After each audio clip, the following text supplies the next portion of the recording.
Hi guys! For today's video nga ay ginataang tilapia naman ang ating lulutuin. Siyempre, kailangan mo munang i-prep first step at iprito ang mga tilapia. Ayan. So, habang nagpiprito ka, laruin mo muna yung cute na tuta. So, ayan. Back to prito na. Tapos, kapag ilang batch na natapos, kailangan mo munang i-prep din ang mga gulay, syempre. So, meron tayo dyang sibuyas, luya, sili, kamatis, pechay, at ang ating pangpasarap. Magic sarap! So, pagtapos ng iprito ang mga isda, so, ibalik mo na yan. Igisa mo na yung mga ingredients mo. Ayan, ibalik mo na yung isda. Tapos, halu-haluin mo. Ayusin mo, syempre, kailangan nakasalansan. Tapos, ayan, lagyan mo lang siya ng select vinegar. Uy, select vinegar, baka naman. Tapos, ayan, lagay mo na yan. Tapos, lagyan mo ng pampasarap na, sarap, ng magic sarap. Tapos, lagyan mo syempre ng asin para magkaroon ng lasa, 'di ba?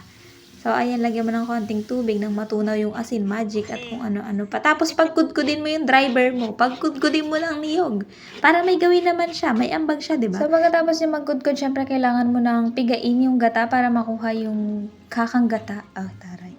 Liputok ba? Tapos, ayan, pag naiga na yung pinaksiw mo, eh, dilagay mo na yung gata.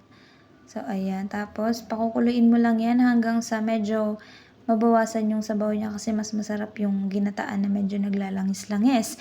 And then, habang pinapakulo mo yan, eh, ibablanch mo na yung pechay kasi mas masarap pag blinanch, makrunchy-crunchy ba. So, ayan. Pagkaunti na lang yung sabaw nung pinapakulo mong gata, eh, di lagay mo na yung mga pechay kasi maluluto na yan. Maluto na yan. Maya-maya. Actually, pwede na nga yan. Lagay mo na rin yung pangmalakasang sili natin na napakamahal. And then, mag-serve ka na ng pagkain kasi pwede nang kumain. So, ayan, nakakatakam pa lang. Diyan pa lang sa video, matatakam ka na talaga at makapapa-extra rice ka na kaagad.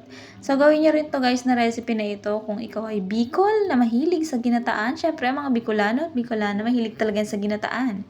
So, itong recipe na to ay perfect para sa iyo. Ito nga pala ang aking mga specialty, ang mga ginataan.